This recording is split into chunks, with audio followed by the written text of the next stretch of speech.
할렐루야. 할렐루야. 우리 하나님 살아계십니다.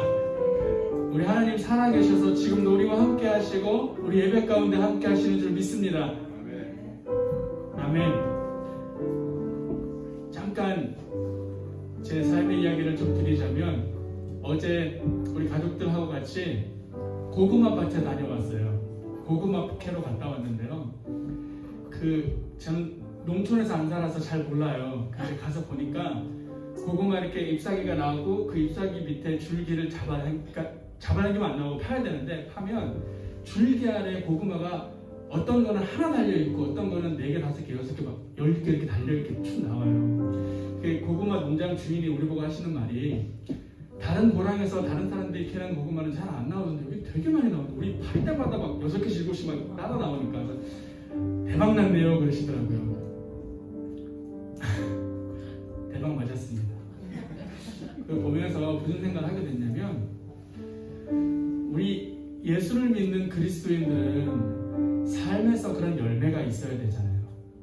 물론 우리가 믿지 않는 성도들을 하나님께로 인도하는 그런 영혼의 열매도 있어야 되지만, 때로는 우리의 삶 가운데 예수 그리스도를 믿는 그 모양, 모습, 누가 봐도 예수 믿는 사람은 나온 모습이다라는 그런 열매도 있어야 해요. 그렇죠? 그거 보면서 제가 어떤 생각을 하게 됐냐면, 내 삶에도 지금 우리가 맡은 이 고랑밭에서 고구마 엄청 나오는 것처럼 내 삶에도 하나님을 향한 사랑 때문에 맺어지는 열매가 많았으면 좋겠다는 생각을 하게 됐어요. 우리 교회에서도 우리 교회가 하는 일들과 사역을 통해서 많은 열매들이 맺혀졌으면 좋겠고, 우리 가족과 그리고 저와 여러분의 삶 가운데서도 줄기를 끌어올릴 때마다 하나님께서 허락하시는 축복의 열매들이, 또 성령의 열매들을 비롯한 많은 열매들이 맺히는 삶을 살았으면 좋겠습니다. 축복합니다. 그러기 위해서는 우리 삶 가운데 성령의 충만함이 있어야 됩니다. 성령의 충만함으로 살아야 되는 줄 믿습니다. 우리 시간 함께 기도하고 하나님께 나아갈 텐데, 하나님, 내 삶 가운데 열매가 많이 맺히기를 소원합니다. 그 전에 내 삶이 성령의 충만함으로 덧입기를 원합니다. 하나님, 성령의 충만함으로 내게 부으셔서 가득 채워 주시옵소서. 오늘 예배를 통해서 하나님을 보게 하시고 하나님을 만나게 하시고 성령의 충만함을 입게 하여 주시옵소서. 우리 원하는 마음을 가지고 함께 기도하며 하나님께 나아가시겠습니다. 하나님 감사합니다. 하나님 우리가 주님 앞에 나아갔습니다. 주님 우리가 주님 하나님께 나아갈 때 이 삶 가운데 우리 생각을 성령의 충만함을 입게 하여 주시옵소서. 하나님 향한 그 사랑함으로, 하나님 향한 그 신실한 공감함으로 하나님 그런 삶을 되게 하시고, 또 하나님 예배를 통해서 우리가 하나님을 만나고 있는 영생도 입게 하여 주시옵소서. 한 사람의 삶을 주님께 오시고 이 시간 한 사람의 삶에 영원의 예배를 드리게 하여 주셔서 이 시간 우리 주인이 주시고 다스려 주시기를 간절히 소원하옵나이다. 주시옵소서. 하나님, 이 시간 우리가 주님을 바라봅니다. 우리 예배 가운데 함께 하시고 우리 예배 가운데 주님 친히 찾아오셔서 우리의 삶을 만지시고 우리 영혼을 만지시고 오직 성령의 충만함으로 덧입게 되는 귀한 은혜의 시간 될 수 있도록 축복하여 주시옵소서. 예배의 주인이 오직 하나님 한 분이심을 기억하며 주님께만 영광 돌릴 때에 주님만 영광 받아 주시옵소서. 감사와 찬양을 올려드리며 살아계신 예수 그리스도 이름으로 함께 기도하옵나이다. 아멘.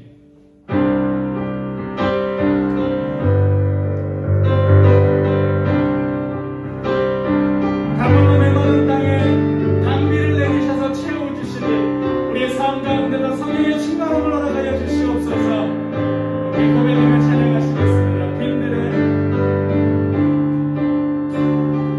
빈들의 마른 풀같이 시들은 나의 영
샘물로 우리를 채워 주시옵소서.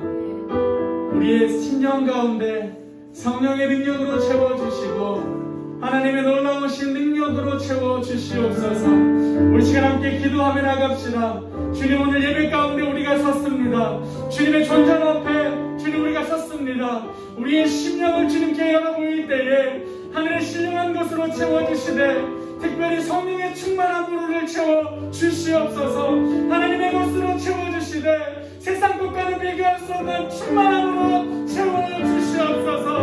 우리 함께 주의 손을 크게 보내시고 함께 기도하시겠습니다.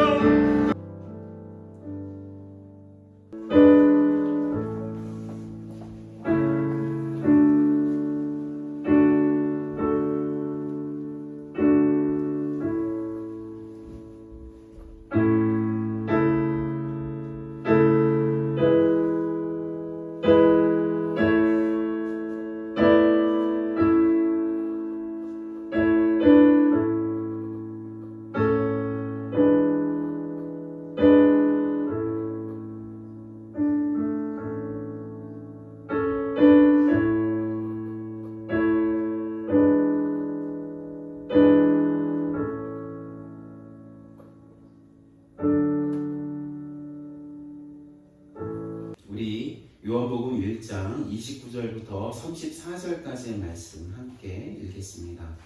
합독하겠습니다. 한 목소리로 함께 읽도록 하겠습니다. 시작. 이튿날 요한이 예수께서 자기에게 나아오심을 보고 이르되 보라, 세상 죄를 지고 가는 하나님의 어린 양이로다. 내가 전에 말하기를 내 뒤에 오는 사람이 있는데 나보다 앞선 것은 그가 나보다 먼저 계시니라 한 것이 이 사람을 가리킴이라. 나도 그를 알지 못하였으나 내가 와서 물로 침례를 준 것을 그를 이스라엘에 나타내려 함이라 하니라. 요한이 또 증언하여 이르되 내가 봄에 성령이 비둘기같이 하늘로부터 내려와서 그의 위에 머물렀더라. 나도 그를 알지 못하였으나 나를 보내어 물로 침례를 베풀라 하신 그이가 나에게 말씀하시되 성령이 내려서 누구 위에든지 머무는 것을 보거든 그가 곧 성령으로 침례를 베푸는 이인 줄 알라 하셨기에 내가 보고 그가 하나님의 아들이심을 증언하였노라 하니라. 아멘. 주님 감사합니다. 주님, 저희가 말씀을 전할 때 하나님 저희 마음이 준비되어서 하나님의 말씀을 온전히 제대로 받을 수 있도록 도와주시고 열매 맺을 수 있도록 도와주시옵소서. 예수 그리스도의 이름으로 기도합니다. 아멘. 우리 서로 인사했으면 좋겠습니다. 잘 오셨습니다. 반갑습니다. 오늘 말씀 제목, 죄를 용서하시고 성령으로 침례를 주시는 예수님이라는 말씀입니다. 사실 제가 복음에 대한 말씀을 여러 차례 전해서 이미 익숙하신 분들이 여기에 많이 있으십니다. 그래서 그런 분들도 복음에 대해서 다시 한번 나눌 때 하나님의 은혜를 다시 한번 받는 그런 시간이 되었으면 좋겠고요. 또한 이 복음이 익숙지 않은, 하나님의 말씀이 익숙지 않은 사람들은 이것이 우리가 구원을 얻는 방법이구나 라고 다시 한번 그 마음속에 받아들이는 시간 함께 가졌으면 좋을 것 같습니다. 할렐루야. 아멘. 오늘 본문으로 가면요, 예루살렘에서 파견된 사람들에게 자신의 정체를 묻는 그 질문에 침례 요한은 자신은 그들이 기다리던 메시아나 아니면 엘리야나 모세나 아니면 그와 같은 모세와 같은 그런 선지자가 아니라고 대답했습니다. 그런데 그 다음날에 예수님께서 자신에게 침례를 받으러 나오시는 것을 보았습니다. 그래서 침례 요한은 예수님을 보고 세상 죄를 지고 가는 하나님의 어린 양이다 라고 선포했어요. 그리고 자신이 침례를 사람들에게 주는 이유가 바로 이렇게 오신 예수님을 이스라엘에 나타내기 위함이라고 선포했습니다. 그 증거가 있는데 그 증거가 자신이 보니 성령 하나님께서 비둘기처럼 하늘로부터 내려와서 예수님 위에 머물렀다고 했습니다. 자신도 그를 처음에는 알아보지 못했지만 자신에게 물로 침례를 주라고 말씀하시는 이가 성령이 내려와서 그 위에 머무는 것을 보면 그가 곧 성령으로 침례를 주시는 분, 즉 진짜 메시아, 진짜 그리스도, 진짜 하나님의 아들이라고 했다는 것입니다. 그리고 그래서 침례 요한 자신이 그것을 보고 예수님이 바로 하나님의 아들이시구나 라고 증언을 했던 것입니다. 여러분, 성경은요 인류가 빠진 문제를 보여주고 있습니다. 그리고 그 문제에 대한 답을 하고 있는 것이 우리가 읽고 있는 성경입니다. 지금 우리가 함께 읽은 성경 본문에서 제시한 우리 사람들의 문제는 무엇입니까? 오늘 본문도 인류가 빠져있는 문제를 아주 직접적인 언어로서 밝히고 있습니다. 그거는 인류는 하나님 앞에 죄를 지어 있는 상태라는 것입니다. 그래서 본문 29절도 세상 죄라고 명백하게 밝히고 있는 것입니다. 여러분, 이 죄라는 것은 정말로 심각한 문제를 일으키고 있습니다. 이 인간이 이 죄를 짓고 있는 상태라는 것이 어떤 결과를 낳게 되었나요? 그것은 이 죄라는 것이 원래 사람이 누려야 하는 하나님의 영원한 생명을 받지 못하게 끊어놓고 있다는 것입니다. 여러분, 우리의 생각을 바꿀 필요가 있습니다. 어떤 것을 바꾸어야 되냐면 우리 인간은 원래 영원히 살게끔 창조되어 있었다는 것입니다. 그런데 우리가 하나님 앞에서 죄를 지었기 때문에 모든 사람에게 죽음이라는 것이 들어왔다는 것입니다. 그래서 영원히 사는 것이 정상적인 삶이고 모든 사람이 죽음에 들어가는 것이 비정상적인 상태라는 것입니다. 우리는 거꾸로 생각하죠. 죽는 것이 보통이고 어떻게 사람이 안 죽을 수 있어? 라고 생각하는 것이 보통이라고 생각합니다. 그런데 원래 사람은 그렇게 창조되지 않았다고 말씀하고 있는 것입니다. 이 아담 이후에 이 죽음이라는 상황이 너무나도 보편적인 것이 되어서 이 죽음이라는 형벌이 당연한 것이 되었다는 것입니다. 그래서 사람은 영원히 살 수 있도록 만들어졌다는 진리가 마치 정말 좀 이상한 소리 하네. 어떻게 사람이 영원히 살아? 라고 생각하게 되었다는 것입니다. 이 문제의 출발점을 창세기 2장과 3장은 이렇게 말씀하고 있어요. 창세기 2장 16절 17절 말씀 함께 읽겠습니다. 시작. 여호와 하나님이 그 사람에게 명하여 이르시되 동상 각종 나무의 열매는 내가 임의로 먹되 선악을 알게 하는 나무의 열매는 먹지 말라. 내가 먹는 날에는 반드시 죽으리라 하시니라. 네. 이 말씀을 참 지켰으면 좋았을 텐데 창세기 3장 17절에서 19절 보니까 이렇게 말씀하고 있어요. 함께 읽겠습니다. 시작. 아담에게 이르시되 내가 내 아내의 말을 듣고 내가 내게 먹지 말란 나무의 열매를 먹었은즉 땅은 너로 말미암아 저주를 받고 너는 내 평생에 수고하여야 그 소산을 먹으리라. 땅이 내게 가시덤불과 엉겅퀴를 낼 것이라. 내가 먹을 것은 밭의 채소인즉 내가 흙으로 돌아갈 때까지 얼굴에 땀을 흘려야 먹을 것을 먹으리니 내가 그것에서 취함을 입었습니다. 너는 흙이니 흙으로 돌아갈 것이니라. 아담이 하나님의 명령을 거부해서 선악을 알게 하는 나무의 실과를 따먹지 말라는 그 명령을 거부해서 죄를 지었기 때문에 어떻게 해요? 창세기 3장을 보니까 사람에게 죽음이 찾아왔다고 말씀하고 있는 것입니다. 그렇죠? 너는 흙이니 흙으로 돌아갈 것입니다. 이거 뭐죠? 죽게 될 것이다 라고 말씀하고 있는 것입니다. 그런데 아담과 하와가 이제 첫 번째 사람이죠. 인류의 최초의 사람 아담과 하와가 선악을 알게 하는 나무의 열매를 따먹은 것이 무엇이 그렇게 대단해서 사람에게 사망이 찾아왔을까요? 아담과 하와가 그 열매를 따먹은 순간에 그 속 사람 안에, 그 속마음 안에 여러분 하나님을 거부하고 하나님을 배신해서 이제부터 자기 자신이, 인간 자신이 하나님 되어서 자신의 능력과 생명으로 살아가겠다는 그런 독립선언을 한 것이 아담과 하와가 첫 번째로 지은 그 죄의 본질인 것입니다. 그렇게 아담과 하와가 그 선악을 알게 하는 나무의 열매를 따먹어서 사람이 스스로 하나님 되었을 때 그 마음 속에서 첫 번째로 가지게 되었던 감정이 있었습니다.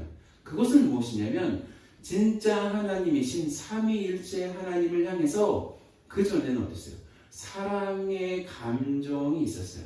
하나님을 참 좋아하는 감정이 있었어요. 그런데 이제 어떻게 되었어요? 하나님을 향해서 적개심을 품었어요. 시기심을 품었어요. 거부감을 품었어요. 하나님을 무서워하게 됐어요. 왜냐하면 자기 마음속에 하나님을 향해서 적개심과 시기심과 거부감을 갖게 되었기 때문에 그 마음을 다 보시는 하나님을 어떻게 되는 거예요? 무서워하게 된 것입니다. 그러니까 오늘 보면 요한복음 1장 29절에 세상 죄라고 밝히고 있는 그 죄는 아담이 지은 그 죄, 아담 이후에 나타난 모든 사람들이 어떻게 돼요? 하나님을 거부하고 하나님에 대해서 적개심을 가지고 있는 상태에 있다는 것을 밝히고 있는 것입니다. 그것이 바로 세상 죄의 본질인 것입니다. 사람 스스로가 하나님 되어서 진정한 하나님을 향해서 적개심을 가지고 있고 하나님을 거부하고 있는 죄를 가지고 있기 때문에 여러분 하나님 안에 있는 영원한 생명 가질 수 없게 되었다는 것입니다. 요한계시록 12장 12절 이렇게 말씀하고 있어요. 다음 주 읽겠습니다. 시작. 그러므로 하늘과 그 가운데 거하는 자들은 즐거워하라. 그러나 땅과 바다는 화 있을진저 이는 마귀가 자기의 때가 얼마 남지 않은 줄을 알므로 크게 분내어 너희에게 내려갔습니다 하더라. 아담과 하와가 누구에게 속임받아서 선악을 알게 하는 나무를 따먹었어요?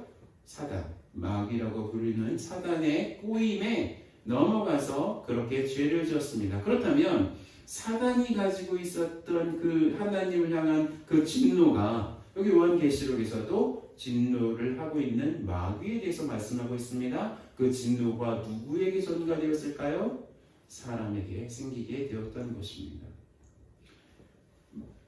모든 죄의 원인이 사단에게 있다고 말씀드리는 것이 아니에요. 사단이 사람에게 죄를 짓게끔 그렇게 속임을 펼쳤을 때 그 속임을 덕석 잡은 사람이 사단과 같은 하나님을 향한 적개심이 생겨났다는 것입니다. 에베소서 2장 2절에서 3절도 이렇게 말씀하고 있습니다. 함께 읽겠습니다. 시작. 그때 너희는 그 가운데 행하여 이 세상 풍조를 따르고 공중의 권세 잡은 자를 따랐으니 곧 지금 불순종의 아들들 가운데서 역사하는 영이라. 전에는 우리도 다 그 가운데서 우리 육체의 욕심을 따라 지내며 육체와 마음에 원하는 것을 하여 다른 이들과 같이 본질상 진노의 자녀였더니. 자, 보십시오. 하나님을 따르지 않는 사람들은 누구를 따르게 되어 있다고 말씀하고 있는 것이에요? 에베소서 잠깐 더 보여주세요. 공중의 권세 잡은 자를 따르게 되어 있습니다.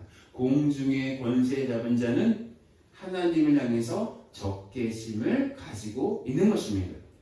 여러분, 여러분의 마음을 혹시 확인해 보시면 좋을 것 같습니다.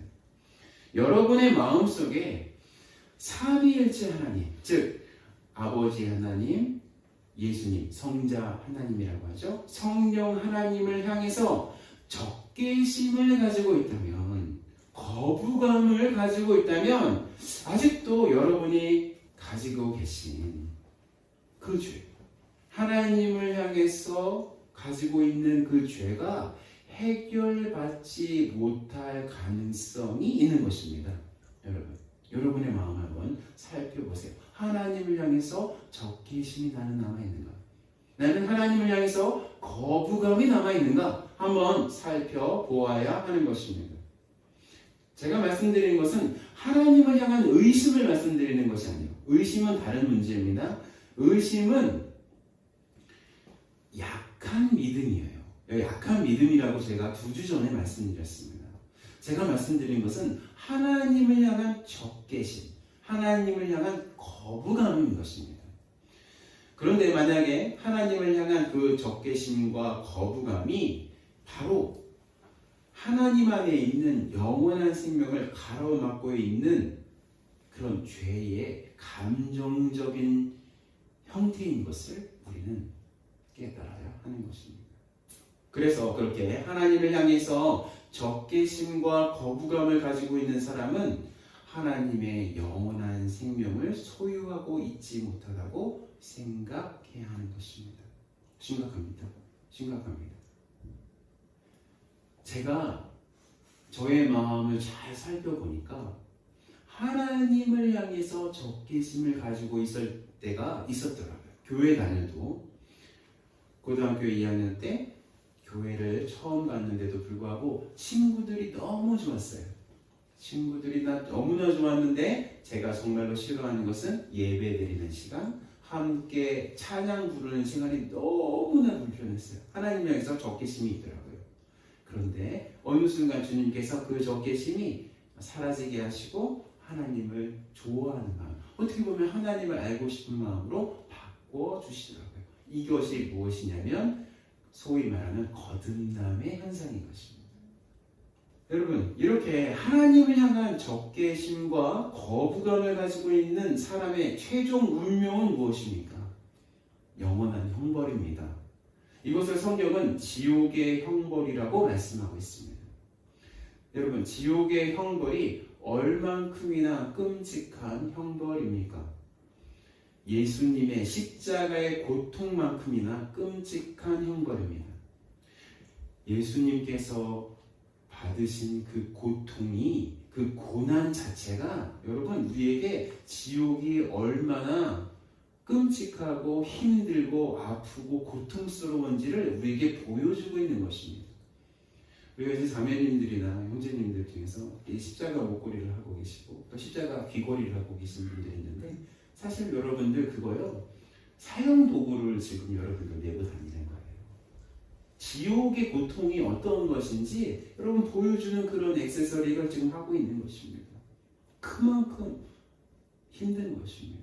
물론 십자가가 그 지옥의 고통이 예수 그리스도를 통해서 천국의 기쁨으로 바뀌었기 때문에 그렇게 액세서리를 하고 우리는 다니는 거죠. 그래서 이해합니다. 여러분, 예수님께서 십자가에서 고통당한 시간은 우리의 시간으로는 한 6시간 정도 됩니다. 6시간. 예수님의 십자가는 우리 입장에서는 6시간 동안에 단번에 이루어진 사건입니다. 그런데 여러분, 하나님은요, 시간 속에 사시는 분이에요? 아니에요. 하나님은 시간 밖에 계시는 분입니다. 그러니까 하나님은 시간을 이렇게 통째로 보시는 거예요. 우리는 이 시간 속에서, 이거 시간이라고 하면 전지전능하신 하나님의 입장에서는 그 시간을 처음부터 끝까지 한 번에 보시는 분이시기 때문에 2000년 전에 예수님께서 십자가에 못 박히시면서 고난당하신 그 6시간은 과거의 시간이 아니에요. 하나님의 입장에서 보면 그것은 영원한 현재의 고난인 것입니다. 역사 전체, 태초부터 끝까지 다 보고 계시는 하나님의 입장에서는 그 2000년 전 언제나 현재인 그 순간이라는 것입니다. 그만큼이나 우리가 하나님을 향한 적개심과 거부감을 가지고 있는 상태로 우리의 삶이 그대로 그냥 끝나게 된다면 무엇이 기다린다고요? 예수님께서 받으신 그만큼의 처절한 형벌이 영원토록 우리를 기다리고 있다는 뜻인 것입니다. 요즘 교회에서 지옥 설교를 하지 않아요. 지옥이 있다고도 굳이 말하지 않습니다. 왜냐하면 굳이 사람들을 위협해서 사람들에게 교회에 대한 거부감을 안겨줄 필요가 있냐라고 사람들을 잘못 생각하고 있기 때문입니다. 그렇지만 기독교 진리의 정수는 예수님께서 내가 당해야 하는 그 지옥의 형벌을 나 대신 십자가에서 당하셨다는 것입니다. 그만큼 나 자신이 가지고 있는 하나님을 향한 적개심과 거부감, 즉 나의 죄의 결과가 참혹하다는 것을 깨닫는 종교가 바로 기독교라는 종교인 것입니다. 그것이 우리가 믿는 진리인 것입니다. 왜 예수님이 나의 죄를 지시고 하나님의 진노를 받으셔야 하는 본문의 3절에서 말씀하고 있는 하나님의 어린 양이 되셨어야 했습니까? 우리가 가진 죄 때문이라는 것입니다. 사람은요, 이제껏 사람이 가지고 있는 죄의 문제를 회피하려고만 했습니다. 이 죄의 문제를 해결하지 않고 어떻게 하면 하나님의 심판을 피해서 이 세상에서 영원히 살 수 있을까를 궁리해 왔습니다. 저는 저번 주 금요일에 생물학 교수랑 성경 공부를 하는 시간을 가졌습니다. 그분이 얘기하기를 지금도 가장 활발하게 연구하는 분야는 어떻게 하면 우리 세포가 늙지 않고 계속해서 재생돼서 우리의 젊음을 유지해서 영원히 죽지 않고 살아가는 그 분야가 엄청나게 지금도 연구되어지고 있고 그 분야에 엄청난 연구 기금이 쏟아지고 있다고 하는 것입니다. 그런데 우리가 맞이해야 하는 그 죽음의 그 문제는, 그 원인은 생물학적인 문제가 아닙니다. 우리 죽음은 영적인 문제를 먼저 해결해야만 해결할 수 있는 문제라는 것입니다. 이 죽음이라는 문제는 우리에게 왜 죽음이라는 것이 발생했는가에 대한 대답, 즉 죽음의 발생에 대한 근원적인 문제를 먼저 해결해 놓아야 해결할 수 있다는 것입니다. 아까 말씀드렸다시피 무엇이 문제라고요? 죄에 대한 문제가 있는 것입니다. 이 죄라는 것이 영원한 생명의 근원이신 하나님의 놀라운 은혜와 생명을 받는데 가로막고 있다는 것입니다. 이렇게 죄에 대한 문제가 해결돼야 우리에게 무엇이 보장되는 것입니까? 영원한 생명이 보장되어진다는 것입니다. 그래서 로마서 6장 23절 세 번역으로 함께 읽겠습니다. 시작. 죄의 싹은 죽음이요 하나님의 선물은 우리 주 예수 그리스도 안에서 누리는 영원한 생명입니다. 라고 말씀하고 있는 것입니다. 그래서 첫 번째로 본문을 통해서 적용하고 싶은 첫 번째 대지는 예수님은 우리의 죄를 해결해 주셨다는 것입니다. 이 대지를 함께 읽겠습니다. 시작. 예수님은 우리의 죄를 해결해 주셨습니다. 예, 예수님께서 우리의 죄를 해결해 주셨습니다. 그런데 어떻게 예수님께서 이 죄에 대한 문제를 해결하실 수 있으신가요? 이 본문에서는 어떻게 해요? 예수님께서 세상 죄를 지고 가셨다고 말씀하고 있습니다. 그런데 우리가 여기서 의문을 품어야 신앙생활에서 질문을 하지 않으면 여러분 신앙이 성장하지 않습니다. 신앙에 대한 질문을 적당하게 할 줄 알아야 우리의 신앙이 넓어지는 것입니다. 제가 말씀드린 것은 쓸데없는 질문이 아니라 우리 구원에 대한 깊은 탐구와 깊은 묵상에 대한 질문이 우리에게 필요한 것입니다. 제 말씀은 어떻게 예수님께서 나의 죄를 포함된 이 세상 죄에 저의 죄도 포함되는 거죠. 이 죄를 지고 가실 수 있느냐, 대신 지고 갈 수 있느냐라는 질문을 여러분 똑똑히 해야 하는 것입니다. 내가 지은 죄는 내가 책임을 지는 것이 맞는데 어째서 예수님께서 내가 지은 죄를 대신해서 지고 가실 수 있다는 말인가? 라는 질문을 할 필요가 있다는 것입니다. 예수님께서 내가 지은 죄를 대신 지고 가시는 것으로 어떻게 나의 죄가 용서될 수 있다는 것입니까? 여러분, 거기에 대한 질문을 하셔야 되는 거예요.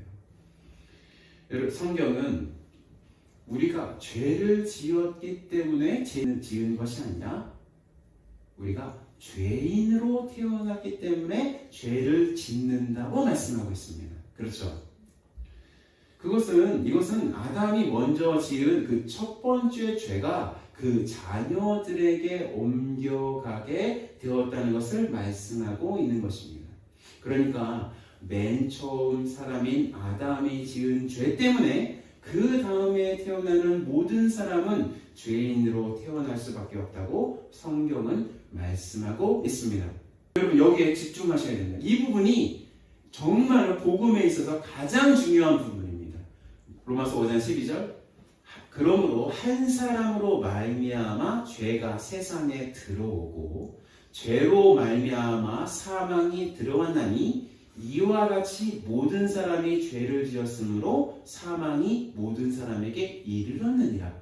한 사람이 죄를 지었기 때문에, 누가 죄를 지었어요? 아담이 죄를 지었기 때문에 죄가 세상에 들어오고 그 사망이 들어와서 모든 사람이 죄를 지었으므로 모든 사람이 사망에 이르게 됐다. 제가 설명한 부분입니다. 우리는 그러니까 아담이 저지른 그 죄를 짓지 않았는데도 아담에게서 태어났기 때문에 죄인이 되었다는 것입니다.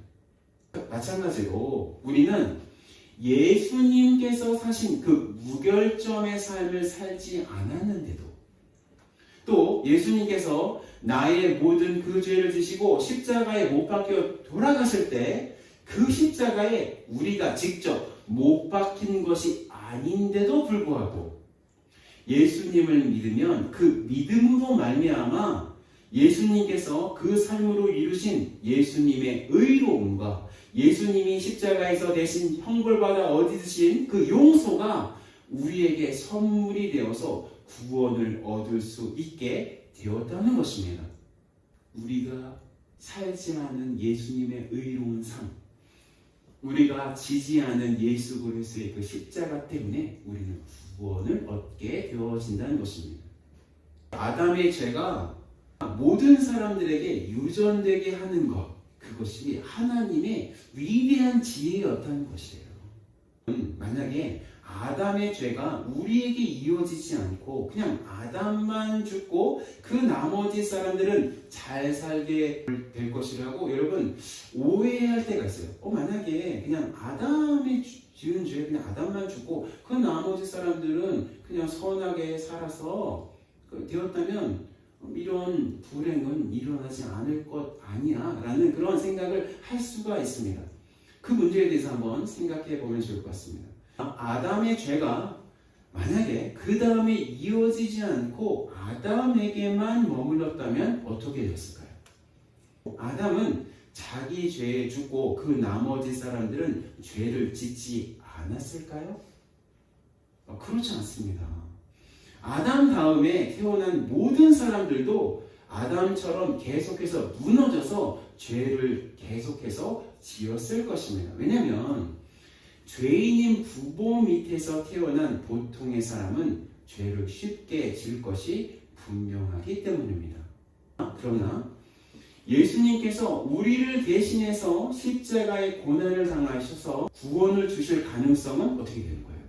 아주 없어지게 되는 것입니다. 왜냐하면 예수님께서 우리의 죄를 대신 지시고 가시는 것에 대한 타당한 명분이 아예 없어지기 때문입니다. 아담의 죄가 전가되어지기 때문에 사망이 온 것처럼 예수님의 의로운 행위와 예수님의 십자가의 놀라운 공로가 사람들에게 올맞을 수 있는 것입니다. 그러니까 우리가 아담으로부터 죄가 유전되어 있지 않다면 각자의 죄는 각자가 해결되어야 하는데 그 해결이라는 것이 무엇입니까? 우리 모두 각자가 자신의 목숨과 하나님의 영원한 진노로만 해결될 수 있기 때문에 예수님께서 우리의 죄를 대신 지시고 하나님의 영원한 진노를 대신 받는다는 것은 정당하지 않게 되어진다는 것입니다. 제가 설명한 거 여러분 복잡하죠. 복잡하지만 여러분 이 말씀을 계속해서 반복해서 제가 말씀드릴 거예요. 이 제가 설명드리는 것을 로마서 5장 17절 19절은 이렇게 말씀하고 있는 거예요. 다 같이 함께 읽겠습니다. 시작. 아담 한 사람의 범죄 때문에 그 한 사람으로 말미암아 죽음이 왕노릇하게 되었다면 넘치는 은혜와 의의 선물을 받는 사람들은 예수 그리스도 한 분으로 말미암아 생명 안에서 왕노릇하게 되리라는 것은 더욱더 확실합니다. 그러니 한 사람의 범죄 행위 때문에 모든 사람이 유죄 판결을 받았는데 이제는 한 사람의 의로운 행위 때문에 모든 사람이 의롭다는 인정을 받아서 생명을 얻게 되었습니다.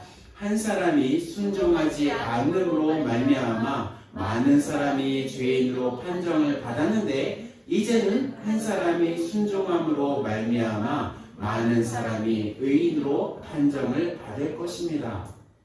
이 세상에서 우리가 지은 죄에 대한 문제를 해결하실 수 있는 분 누구밖에 없는 거예요? 예수님밖에 없는 것입니다. 예수님밖에 없습니다. 예수님을 믿고 나 자신이 하나님이 아니면 내가 신이 아님을 깨달을 때에야 우리가 지은 죄에 대해서 해결할 수 있게 되는 것입니다. 할렐루야. 아멘. 두 번째로 본문을 통해서 적용하고 싶은 것은 예수님은 우리에게 성령 하나님을 주시는 하나님이시라는 것입니다. 우리 대절 함께 읽겠습니다. 시작. 예수님은 우리에게 성령 하나님을 주시는 하나님이십니다. 예수님은 우리의 죄의 문제만을 해결하시는 분이 아니라 예수님은 우리에게 누굴 주셔요? 성령 하나님을 선물로 주시는 분이시라고 오늘 본문은 말씀하고 있는 것입니다. 33절 제가 읽겠습니다.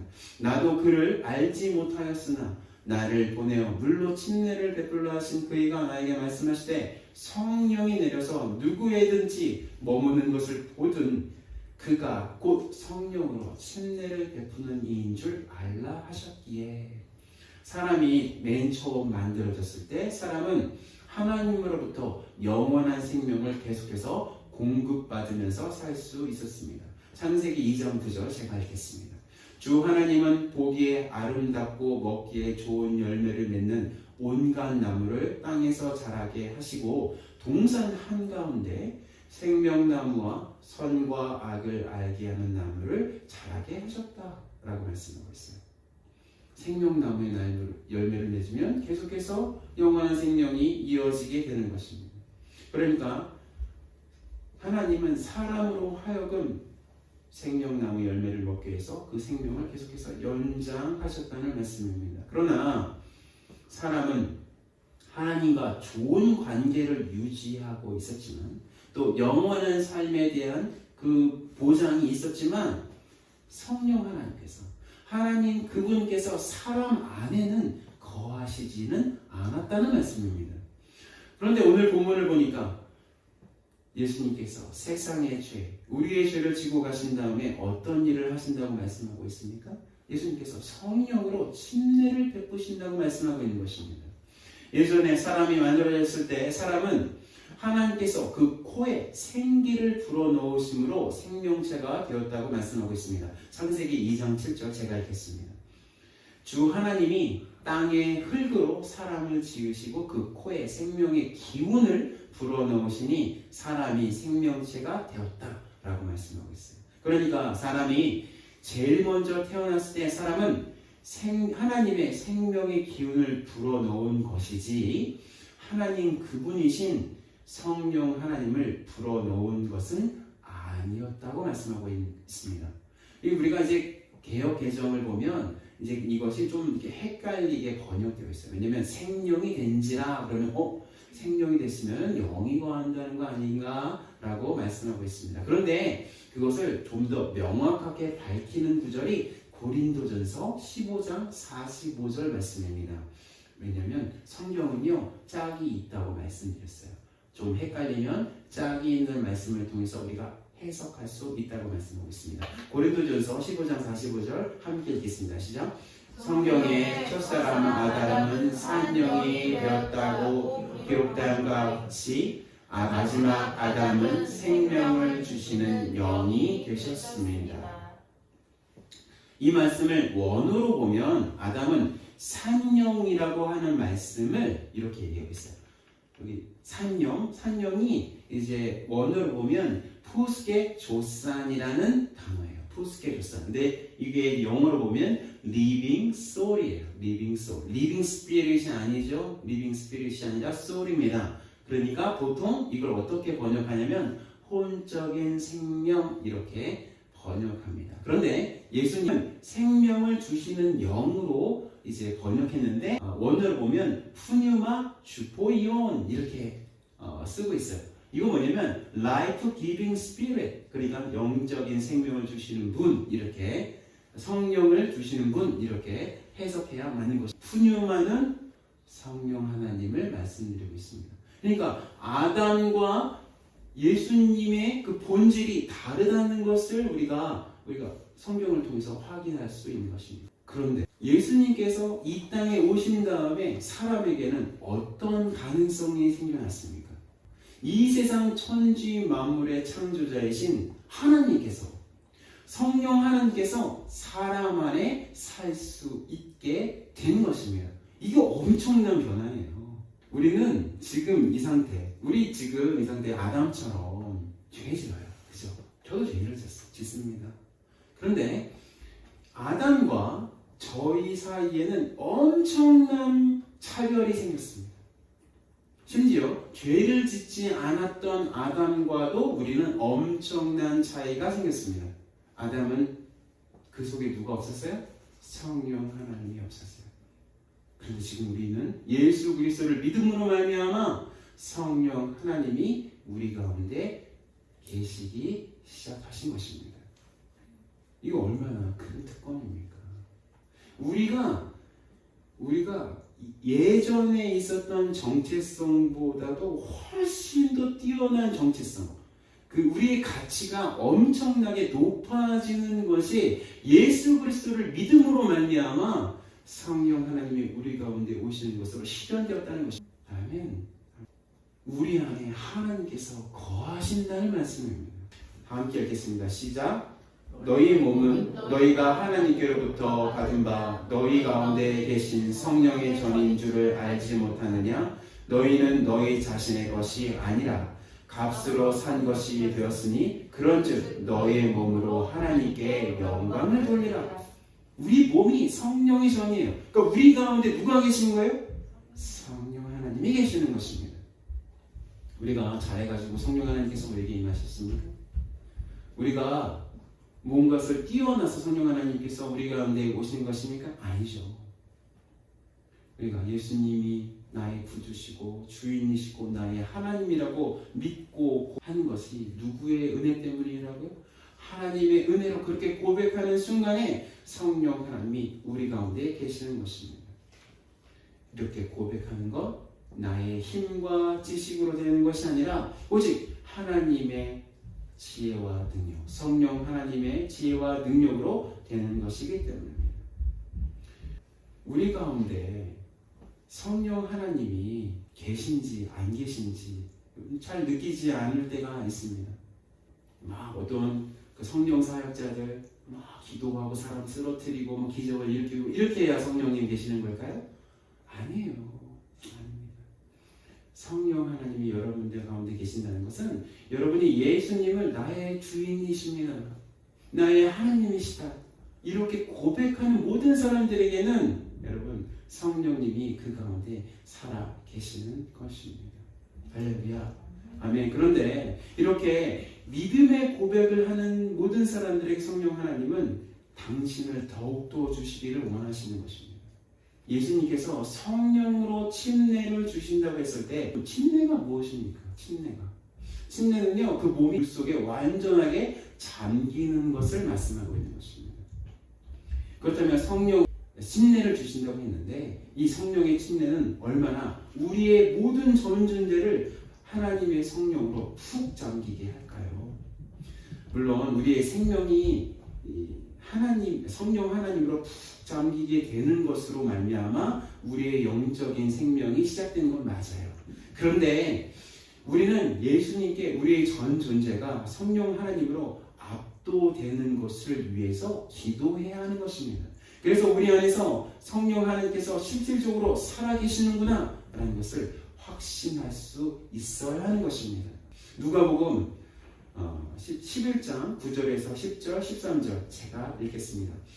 내가 또 너희에게 이르노니 구하라 그리하면 너희에게 주실 것이요 찾으라 그러면 찾아낼 것이요 문을 두드리라 그러면 너희에게 열릴 것이니 구하는 이마다 받을 것이요 찾는 이는 찾아낼 것이요 두드리는 이에게는 열릴 것이다. 네, 너희가 악할지라도 좋은 것을 자식에게 줄 알거든 하물며 너희 하늘 아버지께서 구하는 자에게 성령을 주시지 않겠느냐 하시. 사도행전 1장 4절에서 5절도 이렇게 말씀하고 있습니다. 사도와 함께 모이사 그들에게 분부하여 이르시되 예루살렘을 떠나지 말고 내게서 들은 바 아버지께서 약속하신 것을 기다리라. 요한은 물로 침례를 베풀었으나 너희는 몇 날이 못되어 성령으로 침례를 받으리라 하셨느니라. 이 성령으로 침례를 주신 분 누구십니까? 예수님이십니다. 하나님이십니다. 성령 하나님을 구하십니까? 성령 하나님을 계속 성령의 충만함을 위해서 매 순간 하나님께 기도하십니까? 우리가 성령으로 침례 주시는 분이 예수님을 믿고 우리가 예수님께 담대하게 예수님 성령님을 저에게 더욱더 주십시오. 우리 가운데 계셔요. 우리 가운데 계시는데 더 달라고 기도할 필요가 있는 것입니다. 왜냐하면 성령 하나님은 우리 가운데 더욱더 역사하시기를 원하시기 때문입니다. 할렐루야. 예수님 우리에게 구원을 주시는 분이시며 성령 하나님으로 그것을 도장 찍으시는 분이십니다. 넌 내 거. 넌 내 거야. 내 몸으로 치러서 산 내 거야. 라는 그 도장을 누가 찍으신다고요? 성령 하나님이 찍으시는 것입니다. 이런 은혜가 우리 둘러싸는 신대교회 교인들에게를 예수 그리스도의 이름으로 축원합니다. 하나님 아버지, 예수님이 나의 죄를 다 없앨 수 있는 분인 것을, 용서하실 수 있는 분인 것을 하나님 함께 배웠습니다. 함께 들었습니다. 또한 성령 하나님께서 우리의 모든 죄가 다 사라지고 우리가 예수 그리스도로 말미암아 구원받은 존재인 것을 확인시켜 주시고 도장 찍어 주시는 분이라는 것도 하나님 아버지 배웠습니다. 하나님 그런 놀라운 역사 가운데 저희가 설 수 있도록 도와주시옵소서. 하나님 역사하여 주시옵소서. 예수 그리스도의 이름으로 기도합니다. 아멘. 우리 모두 일어나셔서 우리 주의 역사에 대해서 백성이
우리 둘러싸인 시내 교인들과 그 모든 속한 모든 권속들에 영원히 함께 하시기를 예수 그리스도의 이름으로 간절히 축원합니다.